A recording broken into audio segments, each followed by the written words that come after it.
силердин жасап аткан ишиңер мекен мамлекет болуп ушуга күйүп эртеге эмне болобуз деп түйшөнүп ойгонуп жасап аткан ишиңер төө көтөргүс иш. Муну ар кандай нерсе менен баалаганга болбойт да. Мына ушул жерде бир 300 миң 400 миң адам Москвада болгон болсо силер ошонун 1-2%, 1%ын түзөсүңөр ошо жерде отургандар. Ушул жерде эле жүрүп кайда эле жүргөндөр толтура. Мага эмне деп кол шилтеп койгондор толтура. Бирок алар мамлекетти бура албайт. Мына сиздер бурасыздар. Эң чоң ишеним мурат. Ошо ишеним болгондо, ишеним жүрөктө турганда, таза болгондо, ошондой адамдар гана чогулат. Бир ошон үчүн чогулуп отурасыңар, азырча. Мен ар кандай жанрда жазып келем. Тамсил бул сатиранын эң бир чокусу. Мен бир тамсилди жазып, даже китепке чыга элек, кара сыясы кургай элек жазылган боюнча Адакамга окуп бердим. Адакам көчүрүп берин деп көчүрүп алып алды. Экөөбүз бирдей окуп жүрдүк. Мен депутаттарга окуйм барып алып. Азыр ошол тамсилди уруксат берсеңер окуп беремби? Как раз Токойдо окушайлар да.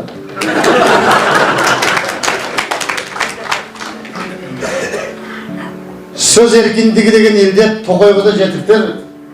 Арыстанга баш ийген жаныбарлар оппозицияга жана хопозицияга бөлүнүп кетти. Токойдун ичи бардак. Бирин-бири кыйнап, сакалдуу эчке арак куюп, бөлтүрүктөр төрдө отурушат ырдап. Күйөөсү жок эшек зебрадан бозуп алган. Арыстанга нааразы болгон теке эчкилер менен жолду тосуп алган. Түлкү эки жактан кабаралып, bir gün оппозицияга, bir gün хопозицияга барып, бирине сөздү экөөнү эки башка айтып, ортодо жүрөт бүлүк салып. Түлкү менен баары эсептешет. Эки жактан бул бизге керек дешет. Анткени түлкүнүн менчик кезити бар. Жинде тийсең жазы берет шерминде кылып кезек-кезек. Баардан да үйкүгө кыйын болду. Күндүзү байкуштун көзү көрбөйт, жеберки пикетчилердин тынчы өлбөйт. Айласы кетип Арыстан, айванаттардын өкүлдөрүн бүт чакырып алыстан, келгендерге көзүн таштады, сөзүн мынтип баштады. Токойду жалгыз башкарып келдим эле. Кандай кыйынчылык болбосун, өзүм чечип, өзүм жеңдим эле. Кээ бирөөлөрдүн айтымында мен диктатор эмишмин.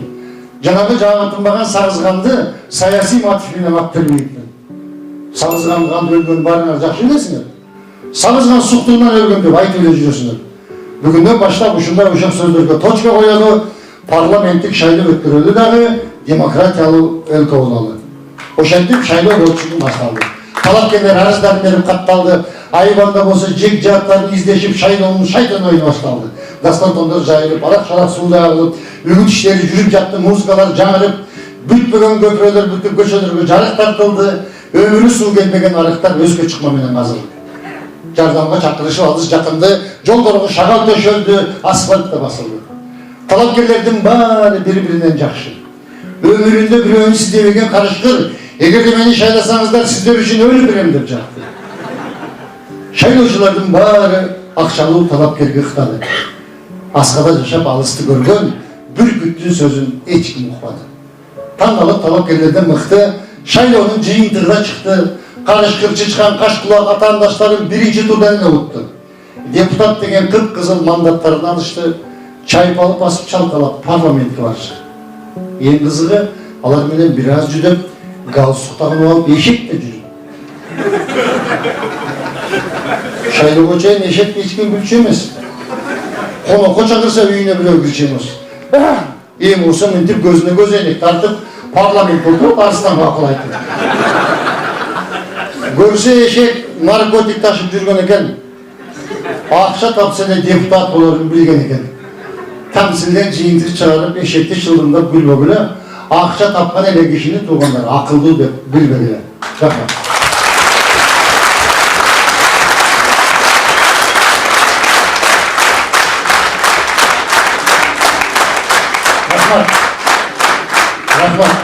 Рахмат. Бул тамсилди жазып, бир укам парламентте отурган эле мага чалып калды.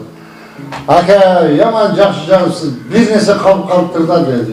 Не десем, bir bulbul çındıkta айтып сайрап тұрады деп қойсаңыз, yaman соны болады.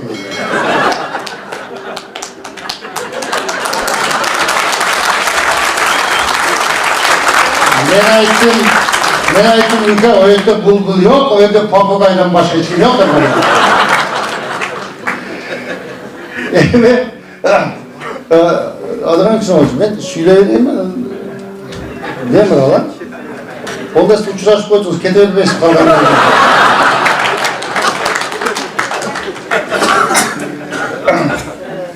Jaman meni kıynadı da uşağın kamçı. Aytayım mı bu kıynadı? Saat mınçıға мерге келin deydi. Ben keçigip baram da. Barsam o şeyde kütüp durgan болады. Jaman kıynap atam o şeyden çık. Bugün gana bir жолу aslında gelip alıp. Ben үйреніп қалғам жаңағы кечігіп қалып жүріп шундай болып көніп қалғам өмір бойы гастролда жүріп одан бұл тақтықты үйреніш керек болады неше үйренеміз бұлай бұйырса ошодан баштасақ қазір бұл ертең кантип ушул партияларды тандайбыз мен жана башында айтып кеттим ошонун баарын айтқым келип атат. Екеде тарап болады ертеге шайлоодучу. Биз жак анан биз жак эместер. Биз жак дегендер бул биз мамлекетти президенттик башкарууга алып берет деген. Калгандары баары парламентке өстүп кетип атат. Мына ушул түзүм бүгүн бизге эмнени алып келгенин баарыңар жакшы билесиңер. Кыргызстандын карызын 2,5 миллиарддан 5 миллиардга жеткизди. Силерди буяка мамлекеттен чыгарып берди. Мен geçegi malumatlı alıp 319 Грузия барған. Bir birlikten birisi çıkıp uşuğa bizim de günümüz var deyip aytıp koyğonlukkan жоқтан да. Как будто bular anın hiç qanday тиешеси жоқ та.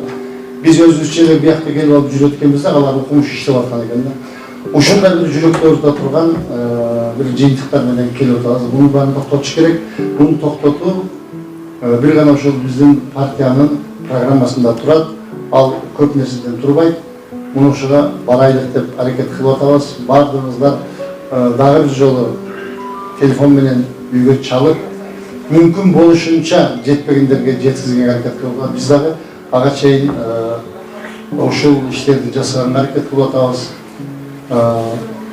Силер өтө жыргагандардан башка кыла турган ишиңер жок болгондугунан берге чогулуп, ушунча акча каражатын кетирип, берге жолугушка чыгып аткан жоксуздар. Бул айтканда бул өтө чоң. Анда кегилесилер уруксат берсеңиздер, мен сөздү Бүтүн Кыргызстан партиясынын лидерине Алихан Кимсанбаевичке койсом.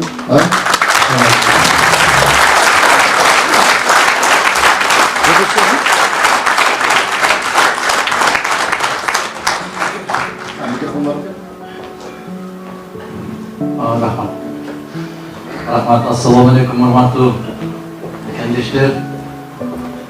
Hormatly bizdin söz maçı aytganda mamleket kılıp, elli kılıp karmak turgan Kırgız mamleketinin, Kırgız elinin türküktörü dagı bir joluşu sizler bilen joluşturgandan çındırın aytganda aябай мындай bir пайымындагы, бактылуумундагы ошондуктан ошол ариет намысты бийик коюп, бардык нерседен сөз улуу, убада улуу деген түшүнүктөрдү көтөрүп жүргөн азаматтардын баарыбыздын бирге турган мезгилибиз келди. Мындан ары карай же мамлекеттүүлүк калат, же мамлекеттүүлүк мен нечен жылдан бери айтып келаткан, Кудай сактасын, кагаз жүзүндө гана калды. Жигиттер, мындай кирип алсаңыздар, бираз кирип алыңыздар, сыртта да аябай көп кишилер калып калды. Сураныч. Кийинкиде мындай чоңраак жерди алат окшойбуз буюрса. Арабыз ушундай болуп толуп турсун, эч качан азайбасын. Сырттан келген азаматтарыбыз бар экен, мына Питерден келгендер бар экен, Казандан келгендер бар экен, жакын ортодон келгендер бар экен. Бул деген абдан жакшы көрүнүш. Эмнеге? Себеп бул үмүт отун жандыра турган бир көрүнүш. Мен сіздерге ошол аракетиңиздер үчүн Бишкекте боламбы, Нарында боламбы, Көлдө боламбы, Оштобу, Баткендеби, кайсыл жерде сүйлөбөсөм, мен биринчи кезекте сиздерге таазим этүү менен баштайм сөзүмдү. Себеп